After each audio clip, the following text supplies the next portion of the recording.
This is a story based on a folk tale from West Africa. It's about the two very first spirit people who get lonely and they decide to make some children from clay from the ground. And it tells us why all the children of the world are so many different wonderful colours. Long ago, Nyame, the great sky god, lived alone in the wide blue sky. And one day he took a basket and filled it with earth, trees, flowers, insects and birds, and he hung it in the sky. That basket was the earth. Then he made a round trapdoor in the sky so that he could climb down to visit the earth with little holes in, that the light could shine through when the trapdoor was shut. The trapdoor and holes were the moon and stars.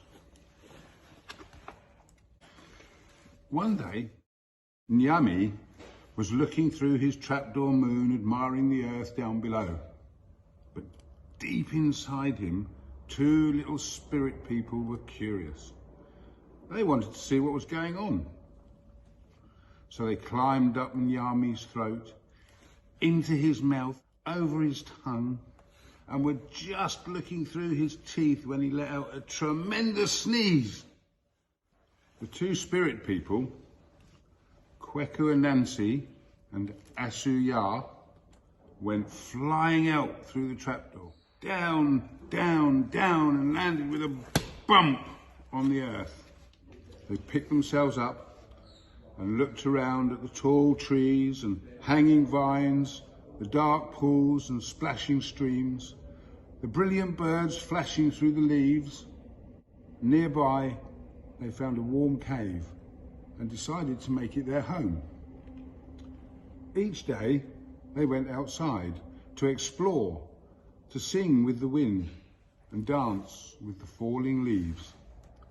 One day, Asoya was lonely and she stayed at home in the cave. And when Kweku and Nancy returned, she had a big smile on her face. "Oh, Asoya of many moods," he said. "When I left this morning, you were sad. Now you're glowing like a hibiscus flower. Well, what is it now?" "I have an idea," she said. "Oh, not another idea," said Kweku and Nancy. "Last time you had an idea, we were inside Nyame. Now look where we are." "Listen," said Asuya. "It won't hurt you to listen. First, we take some clay," Asuya began, "and mould it into little shapes, just like us, with arms and legs and heads. Then we bake them in the fire, and when they are cooked, we could breathe life into them. We could call them children." "That's not a bad idea," said Kweku and Nancy. So the next day, Asoya dug up clay outside the cave, and they made a hot, glowing fire.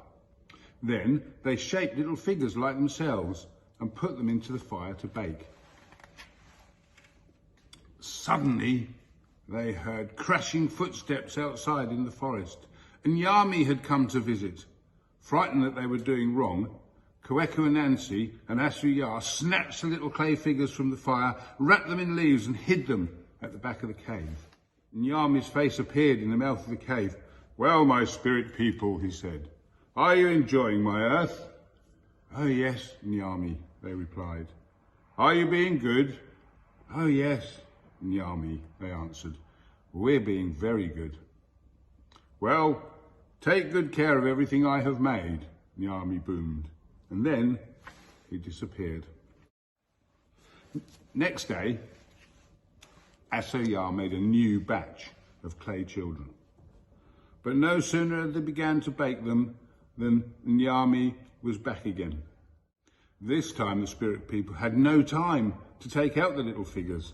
Instead, they stood in front of the fire, hiding their work. And this time, Nyame stayed talking for a long time. Maybe he suspected something. By the time he was gone, the clay children were baked quite black. And so it went on. Every day they made more shapes and put them in the fire, and every day Nyami called to see them.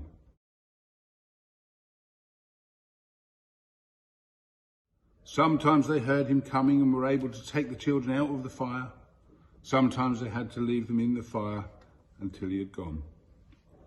But at last, Nyami climbed back through the trapdoor moon and into the sky world above. Then, Kweku and Nancy and Asuya spread out all the fire children. Some were hardly cooked at all and were white. Some were rosy pink. Some honey yellow. Some dusky red. And some nut brown. And some midnight black. Kweku and Nancy and Asuya loved them all because they were their children. Now the spirit people breathed life into the fire children. One by one they awoke, yawned, stretched and opened their eyes just like children waking up in the morning. Then they stood up and went off to play. Years later, when the fire children grew up, they wandered to all corners of the earth and had children of their own, and their children had children. And that is why today the earth is filled with people of many different colours: black, white, red, brown, yellow and pink. Kweku and Nancy and Asuya love them still. They always will.